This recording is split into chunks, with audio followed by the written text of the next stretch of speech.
دیکھیے، یہ واضح ہے کہ زنا کا ثبوت اقرار سے بھی ہوتا ہے، اور زنا کا ثبوت اقرار سے ہو، اس کے بارے میں کئی مقدمے پیش کیے گئے۔ ان تمام مقدمات گہری نگاہ ڈالنے سے یہ پتہ چلتا ہے کہ زنا کا جو مجرم اقرار کر کے ہوتا ہے اور اقراری مجرم کہلاتے ہیں، اس اقراری مجرم سے یہ نہیں پوچھا جائے گا کہ اس نے زنا کس سے کیا ہے۔ یعنی اگر کوئی زنا کا اقرار کر رہا ہے اور اقرار کے ذریعہ اس کا زنا ثابت ہو رہا ہے، تو اس سے یہ نہیں سوال کیا جائے گا کہ تم نے کس سے زنا کیا۔ اس لیے کہ اس طرح کے سوال میں ایک کی جگہ پہ دو کو سزا دینی پڑے، اور شریعت کا مزاج ہے کہ جہاں تک ہو سکے لوگوں کو سزا سے بچایا جائے، لیکن خود جرم کرنے والا اقرار کرے اور یہ بتائے کہ اس فعل کا ثبوت جو ہے اور اس کا جو دوسرا فریق ہے غلام ہے، تو ایسی صورت میں اس سے پوچھا جائے گا، جس کے بارے میں بتایا کہ بدکاری فلاں سے ہوئی ہے، تو اب اس شخص سے بھی عدالتی زبان میں سوال کیا جائے گا۔ اگر وہ بھی اعتراف کرے تو اسے بھی سزا دی جائے گی، لیکن اگر دوسرا فریق جس پر پہلے فریق نے الزام لگایا کہ اس نے تاریخ کا ثبوت اس سے مل کر کیا ہے، جب اس سے پوچھا جائے تو صاف انکار کر دے اور وہ کہہ دے کہ میں نے تو ایسا کوئی جرم نہیں کیا ہے، تو اب ایسی صورت میں جس شخص نے اقرار کیا ہے اسی کو سزا کا مستحق اور حق کے مستحق قرار دیا جائے گا۔ البتہ فقہائے کرام ایسی صورت میں جبکہ ایک دوسرا فریق جرم کو تسلیم نہ کرے تو اس پہ حد جاری کی جائے گی یا حد قذف جاری کی جائے گی۔ تو اس سلسلے میں سیدنا امام مالک اور سیدنا امام شافعی یہ کہتے ہیں کہ جس نے زنا کا اقرار کیا ہے اس پہ حد زنا جاری کی جائے گی، اس لیے کہ اس نے زنا جیسے جرم کا اقرار کیا ہے، تو وہی معاملہ اس کے ساتھ رکھا جائے گا۔ البتہ سیدنا امام ابو حنیفہ اور سیدنا امام اوزاعی کی رائے اس سلسلے میں مختلف ہے، اور وہ کہتے ہیں کہ ایسے معاملے میں جس نے اقرار کیا ہے اور دوسرے شخص نے انکار کر دیا ہے، تو اس پہلے شخص پہ حد قذف جاری کی جائے۔ کیوں؟ اس لیے کہ جب دوسرے فریق نے زنا کے جرم کا انکار کر دیا تو زنا کا معاملہ چھوٹ گیا، لیکن قذف کا جو جرم ہے، تہمت لگانے کا جرم ہے، یہ تو ثابت ہو گیا۔ تو اس لیے اس شخص پر حد قذف جاری کی جائے گی، اور سیدنا امام محمد کا فتویٰ کہ اسے زنا کی سزا بھی دی جائے گی اور حد قذف بھی جاری کی جائے گی، یعنی گویا دوہری سزا امام محمد کی فتویٰ۔ کیوں؟ اس واسطے کہ زنا کے جرم کا اعتراف تو یہ خود کر رہا ہے، اور اس کے ساتھ ساتھ دوسرے شخص پہ زنا کی بات اس نے کی، اس کو ثابت نہیں کر سکا، تو گویا اس پہ اس نے تہمت لگائی، اور تہمت لگانے کی سزا حد قذف کہلاتی ہے۔ اور اس سلسلے میں حضور اکرم صلی اللہ علیہ وسلم کی سامنے ایک قسم کا مقدمہ آیا، اور اس کو مختلف محدثین نے نقل کیا ہے، مسند احمد نے اور ابو داؤد نے اسے نقل کیا ہے کہ ایک شخص نے آ کر حضور اکرم صلی اللہ علیہ وسلم کے سامنے اقرار کیا کہ وہ فلاں عورت سے زنا کا مرتکب ہوا ہے۔ حضور اکرم صلی اللہ علیہ وسلم اس خاتون کو بلا کر سوال کیا، تو اس نے صاف انکار کر دیا۔ تو ایسی صورت میں آپ صلی اللہ علیہ وسلم نے جس شخص نے اعتراف کیا زنا کا، اس پہ حد جاری کرائی، اور جس عورت نے زنا کے جرم کا انکار کیا اسے چھوڑ دیا آپ نے۔ اور اس روایت میں اس کی صراحت موجود نہیں ہے کہ حد قذف جاری کی گئی یا حد زنا جاری کی گئی۔ سیدنا عبداللہ ابن عباس سے اس سلسلے میں روایت ہے کہ آپ نے اس کے اقرار کرنے پر حد زنا جاری کی، اس کے بعد اس خاتون سے پوچھا تو اس نے صاف انکار کر دیا، تو آپ نے حد قذف کے کوڑے لگوائے۔ اسی سے امام محمد کہتے ہیں کہ حد زنا اور حد قذف دونوں اس پہ جاری کی جائے، اور اس سلسلے میں آپ صلی اللہ علیہ وسلم نے گویا پہلے اس پہ حد جاری کر دی، حد زنا، اس کے بعد اس خاتون سے پوچھا تو اس نے انکار کر دیا۔ اب اس سلسلے میں ذرا تجزیہ کیا جائے کہ حضور اکرم صلی اللہ علیہ وسلم نے جس آپ کے سامنے اس فریق نے خاتون کا نام لیا، اس سے پوچھے بغیر آپ نے فیصلہ کیا۔ اس سلسلے میں یہ ہے کہ جب اس نے منع کر دیا تو اس پہ چونکہ اقرار اس نے نہیں کیا، اس لیے اس پہ حد زنا جاری نہیں۔ تو چونکہ یہ اقرار کی بنیاد پہ زنا کے ثبوت جن صورتوں میں ہوتا ہے جو شخص ہے اسی پہ جاری کی جائے گی حد۔ رہی بات، اس سے یہ سوال نہیں کیا جائے گا یہ تم نے زنا کس کے ساتھ کیا، الا یہ کہ وہ خود بتائے کہ میں نے فلاں کے ساتھ زنا کیا ہے۔ تو جب اس نے یہ کہا فلاں کے ساتھ، تو اس سے پوچھا جائے گا۔ اب اس نے اگر اقرار کر دیا، اس نے بھی اقرار کر دیا،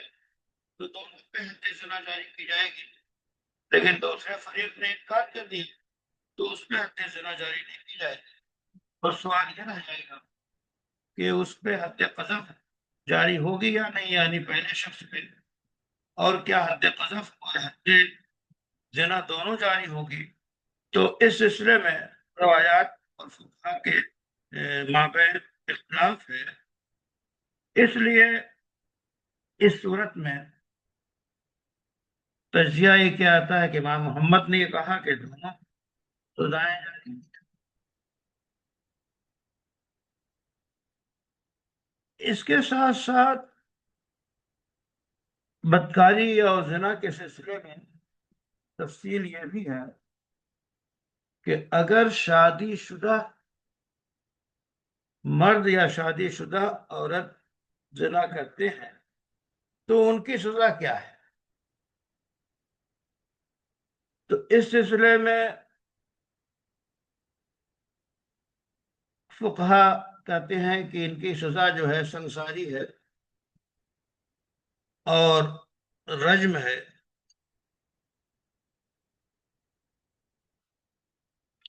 اور اگر غیر شادی شدہ سے زنا کا ثبوت ہوتا ہے تو اس سلسلے میں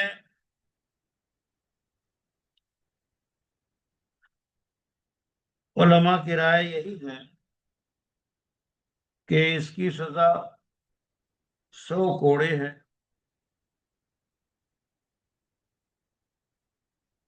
اور اس کے ساتھ ساتھ فقہا کی ایک رائے یہ ہے کہ 100 کوڑے کے ساتھ 1 سال کے لیے اس کو جلا وطن کر دیا جائے۔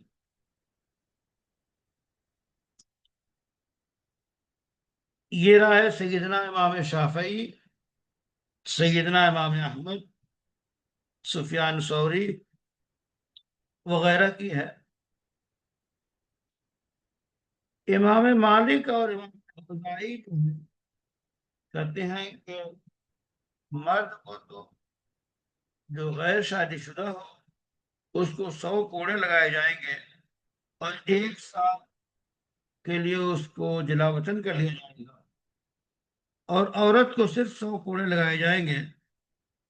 اسے جلا وطن نہیں کیا جائے گا۔ اور اس کا مقصد یہ ہے کہ اس مجرم کو اس علاقے اور بستی سے نکال کر اتنی دور بھیج دیا جائے جس پر نماز میں قصر واجب ہوتا ہے، یعنی 77 کلومیٹر دور اسے بھیج دیا جائے۔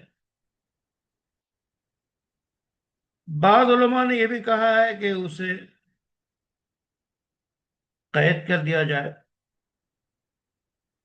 اور حکمت اس کی یہ بتائی جاتی ہے کہ علاقہ چھوڑ دیا، اسے چھوڑا دیا جائے گا تو پھر وہ رجحان اور میل ملاپ اور یہ چیزیں نہیں رہ جائیں گی۔ اب آج کے دور میں دیکھیں تو جلا وطنی کا جو حکم ہے اور اس کی جو حکمت ہے، اس میں جو آج کے ذرائع ہیں، موبائل فون اور دیگر ذرائع، تو یہ رابطے کے ذرائع موجود ہیں، تو اس میں یہ بھی داخل ہوگا کہ تنبیہی کارروائی ایسے شخص سے موبائل پر رابطے کی کوئی صورت نہ رکھی جائے تاکہ اس کی اخلاقی تربیت ہو سکے اور اسے سمجھایا جا سکے۔ اصل مسئلہ سزا دینا یا تکلیف پہنچانا نہیں ہے، بلکہ اخلاقی تربیت ہے کہ انسان جرائم سے پاک ہو۔ اس سلسلے میں سیدنا امام ابو حنیفہ، سیدنا امام ابو یوسف اور سیدنا اور امام محمد کہتے ہیں کہ ایسی صورت میں حد زنا مرد اور عورت دونوں کے لیے صرف 100 کوڑے ہیں، اور اس پر کسی اور سزا کا اضافہ، مثلا قید کر دینا یا جلا وطن کر دینا کا اضافہ جو ہے درست نہیں ہے، یعنی حد میں داخل نہیں۔ ہاں، تعزیر میں داخل کہ اگر مجرم کے احوال کے حساب سے حکام یہ محسوس کرتے ہیں کہ یہ شخص صرف حد جاری کرنے سے اس کا تزکیہ اور اس کی تربیت نہیں ہوگی، بلکہ اس کو علاقے سے جو ہے دور کر دیا جائے تاکہ ذہن اس کا یکسو ہو جائے اور پھر اس طرح کے کسی گناہ میں ملوث نہ ہو، تو بطور تعزیر کے ایسا کر سکتے ہیں کہ مجرم جو ہے بدچلن ہے یا مجرم اور مجرمہ کے تعلقات بہت گہرے ہیں، تو ایسی صورت میں ان چیزوں کے خاتمے کے لیے جلا وطن کیا جائے، یا یہ کہ ضرورت پڑے تو اسے نظر بند کیا جائے تاکہ یہ تعلقات ختم ہو اور جو جڑ اور بنیاد ہے جرم کی اس پہ قابو پایا جائے۔ آپ جانتے ہیں کہ ایک تو ہے حد اور ایک ہے تعزیر، دونوں میں فرق ہے۔ حد کی جو سزا ہوتی ہے وہ مقرر ہوتی ہے اور جرم کے شرائط پائے جانے کے بعد اس کا نفاذ ضروری ہوتا ہے۔ جہاں تک مسئلہ تعزیر کا ہے تو ایسی سزا کہتے ہیں جو قانون میں بلحاظ مقدار و نوعیت مقرر نہیں کی جاتی، بلکہ احوال کے مطابق اس میں کمی و بیشی کی جاتی ہے، اشخاص کے مطابق، احوال کے مطابق۔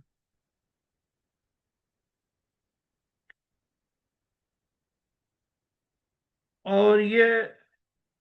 جو مسالک بیان کیے گئے ہیں ظاہر ہے کہ سب کی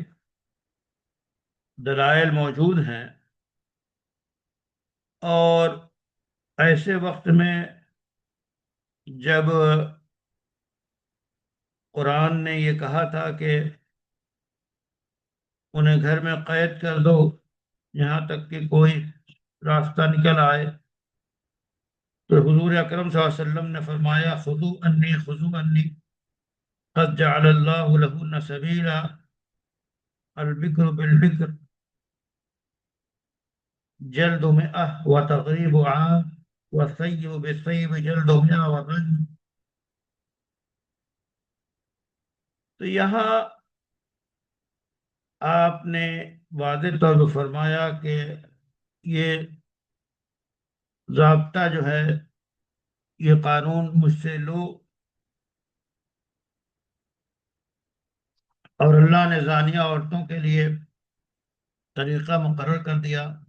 غیر شادی شدہ مرد کی غیر شادی شدہ عورت سے بدکاری کی صورت میں 100 کوڑے اور 1 سال کی جلاوطنی، اور شادی شدہ مرد کی شادی شدہ عورت سے بدکاری کے لیے 100 کوڑے اور سنساری۔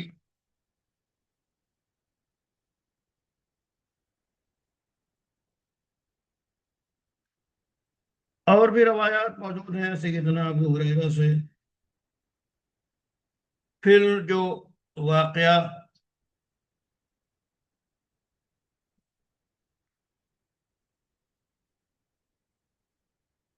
نقل کیا جاتا ہے سیدنا ماعز اور سیدہ غامدیہ کی خدمات کی تفاصیل احادیث کی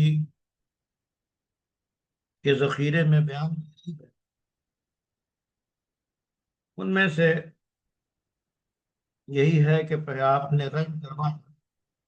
اور رنگ کے پہلے 100 کوڑے لگوائے ہوں، اس کا ثبوت نہیں ملتا، تو سزا ایک ہی ہے۔ اگر غیر شادی شدہ ہے تو 100 کوڑے ہیں، اور اگر شادی شدہ ہیں تو رجم ہے۔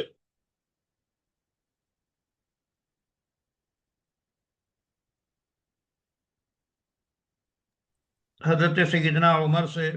اسی طرح خلفائے راشدین کے دور میں، ادوار میں، حضرت علی اور سیدنا عثمان، ان سب کے دور میں رجم کا جو ہے رجم پہ اتفاق رہا ہے۔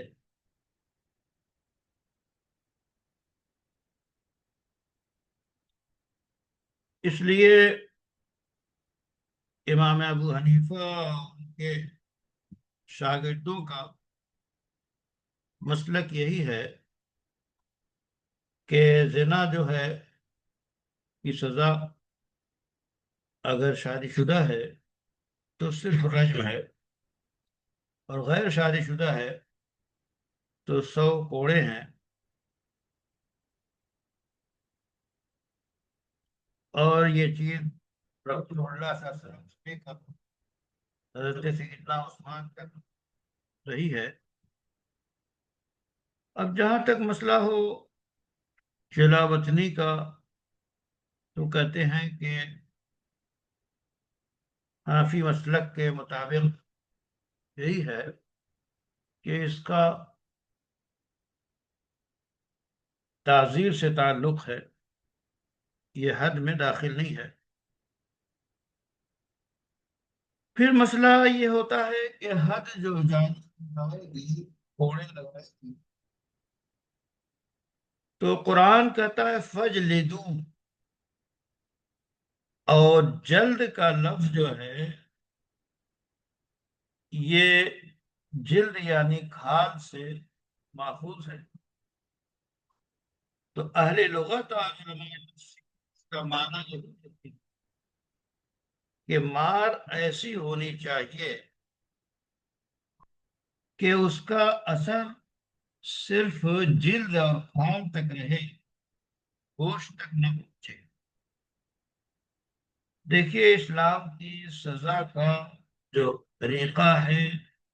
وہ بھی کتنا رعایتی اور منصفانہ ہے کہ کوڑے ایسے لگائے جائیں جو صرف جلد تک ہو، اس کا اثر گوشت تک چوٹ کر نہ پہنچے، کہ گوشت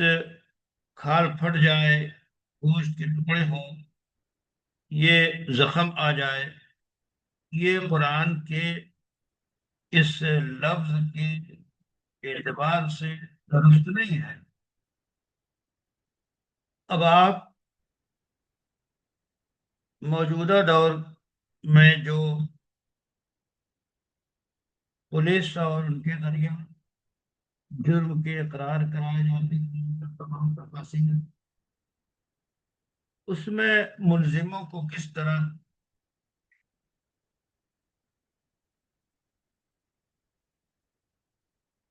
سزائیں دی جاتی ہیں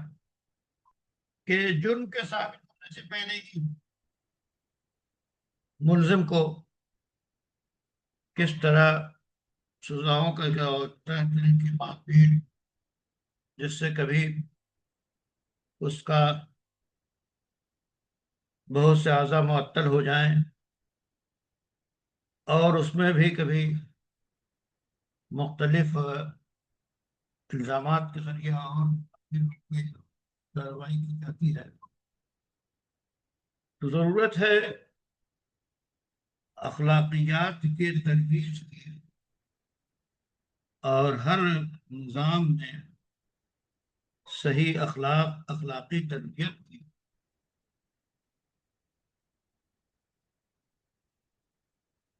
اسی طرح آپ جو ہے کہتے ہیں کہ جو کوڑا تجویز کیا جائے گا یا اسے بیت کہیے، وہ اوسط درجے کا ہونا چاہیے، نہ بہت سخت ہو نہ بہت نرم ہو۔ اور اس سلسلے میں آپ کے سیدنا امام مالک نے نقل کیا ہے کہ تازیانی کے لیے جو کوڑا ہوگا وہ نہ بہت زیادہ نرم ہو نہ بہت زیادہ سخت ہو۔ اور پھر آپ نے جو انتخاب کیا ایسے گھوڑے کا جو دونوں کے درمیان نہ بہت زیادہ سخت تھا نہ بہت زیادہ نرم تھا، اس سے آپ نے ضرب لگوائی۔ امام ابو بکر جساس نے احکام القرآن میں گھوڑے کی تفصیلات کو نقل کیا ہے، اور پھر اس کے بعد جو ضرب لگائی جائے وہ بھی اوسط درجے کی ہو۔ اسی لیے سیدنا عمر رضی اللہ تعالی عنہ ہدایت فرماتے تھے کہ لا ترفع، یعنی بہت زیادہ اونچا کر کے تیزی کے ساتھ نہ مارے، یعنی اتنا اونچا نہ کہ گھوڑے اٹھانے والے کی بغل نظر آنے لگے، یعنی پوری قوت کے ساتھ مارنا چاہیے۔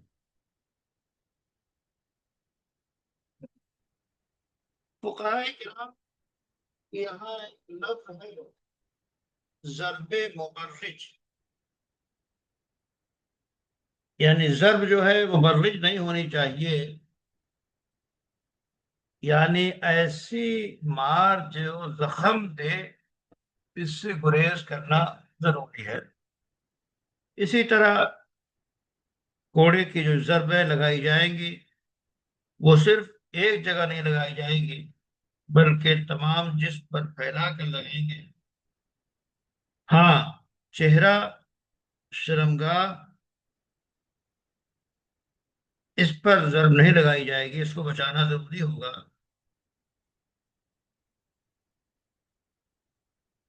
اور سیدنا علی رضی اللہ تعالی عنہ جب سزا جاری کرواتے تو فرماتے کہ جسم کے پورے تمام اعضاء پہ ضرب لگائی جائے، لیکن منہ اور شرمگاہ کو نہ چھوا جائے۔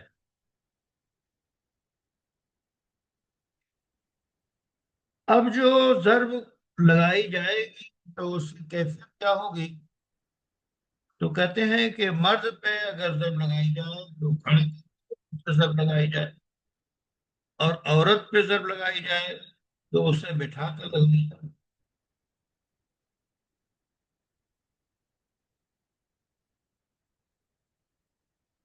اور جب ضرب لگائی جائے تو ایسے وقت میں عورت جو ہے پورے کپڑے پہنے رہے گی، بلکہ اس کے کپڑے اچھی طرح درست کر دیے جائیں گے تاکہ ضرب کے جاری کرنے کے دوران، حد کی جاری کرنے کے دوران اس کا جسم نہ کھولے۔ ہاں، یہ ضروری ہے کہ اگر اس نے جیکٹ پہن رکھی ہے یا سوٹر اور موٹا کپڑا پہن رکھا ہے تو وہ اتروا دیا جائے گا، اور جو عام لباس ہوتا ہے وہی وہ پہنے رہے گا۔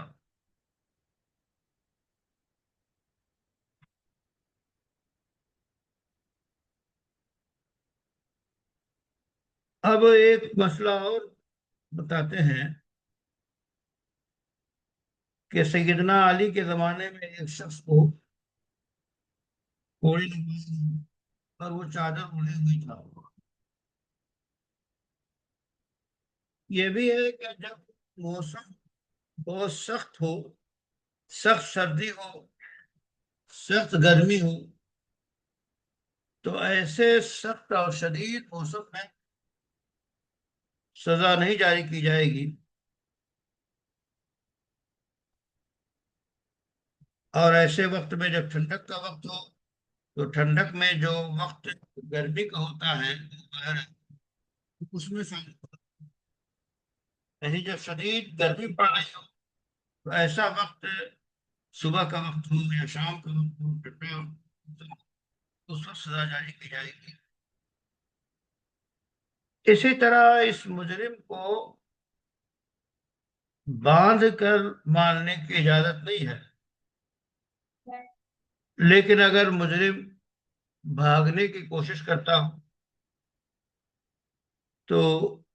اس کا مسئلہ الگ ہے۔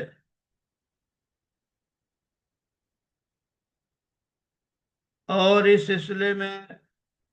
حضرت عبداللہ ابن مسعود رضی اللہ تعالیٰ عنہ سے منقول ہے کہ لا يحل فيها تجرید ولا مد، کہ اس امت میں ننگا کر کے اور ٹکٹکی باندھ کر مارنا حلال نہیں ہے۔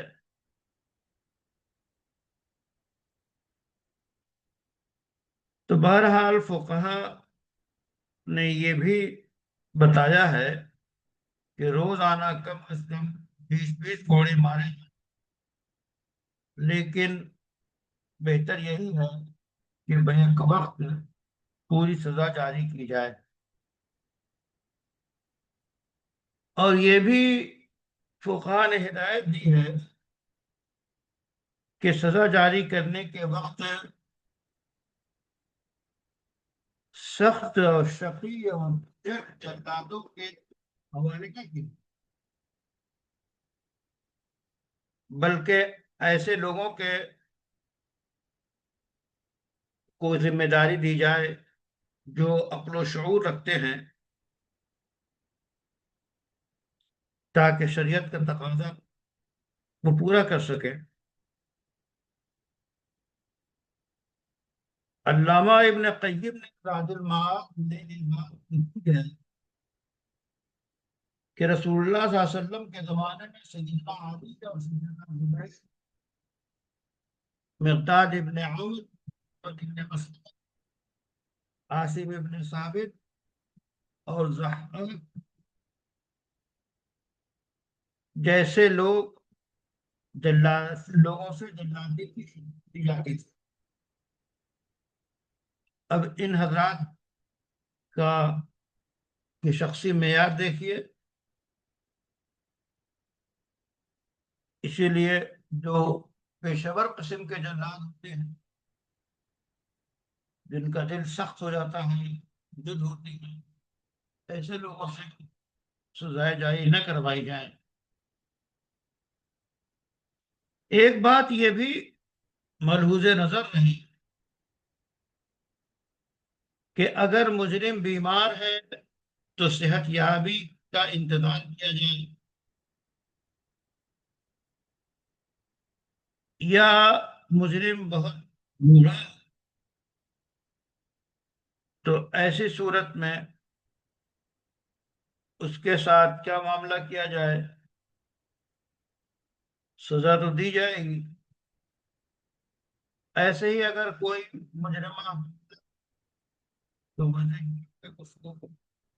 رخصت دی جائے گی۔ تو یہ وہ باتیں جو حد اور تعزیر کے سلسلے میں خاص طور پہ بدکاری زنا کی بیان کی گئی ہیں، اور بہت سی تفاصیر کا خلاصہ آپ کے سامنے عرض کیا گیا۔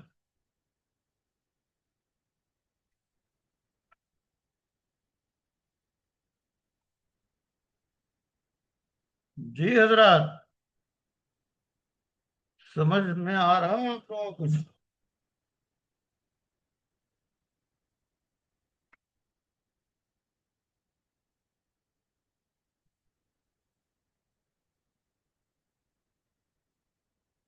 آواز نہیں پہنچ رہی کیا؟